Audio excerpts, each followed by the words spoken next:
1 Chronicles chapter 10. Now the Philistines fought against Israel. The Israelites fled before them, and many fell slain on Mount Gilboa. The Philistines pressed hard after Saul and his sons, and they killed his sons Jonathan, Abinadab, and Malchishua. The fighting grew fierce around Saul, and when the archers overtook him, they wounded him. Saul said to his armour-bearer, "Draw your sword and run me through, or these uncircumcised fellows will come and abuse me." But his armour-bearer was terrified and would not do it. So Saul took his own sword and fell on it.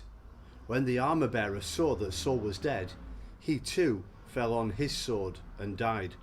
So Saul and his 3 sons died, and all his house died together. When all the Israelites in the valley saw that the army had fled and that Saul and his sons had died, they abandoned their towns and fled, and the Philistines came and occupied them. The next day, when the Philistines came to strip the dead, they found Saul and his sons fallen on Mount Gilboa.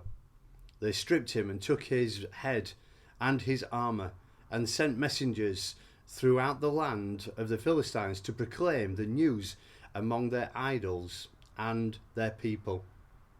They put his armour in the temple of their gods and hung up his head in the temple of Dagon. When all the inhabitants of Jabesh Gilead heard of everything the Philistines had done to Saul, all their valiant men went and took the bodies of Saul and his sons and brought them to Jabesh. Then they buried their bones under the great tree of Jabesh, and they fasted 7 days. Saul died because he was unfaithful to the Lord. He did not keep the word of the Lord, and even consulted a medium for guidance, and did not inquire of the Lord. So the Lord put him to death and turned the kingdom over to David, son of Jesse.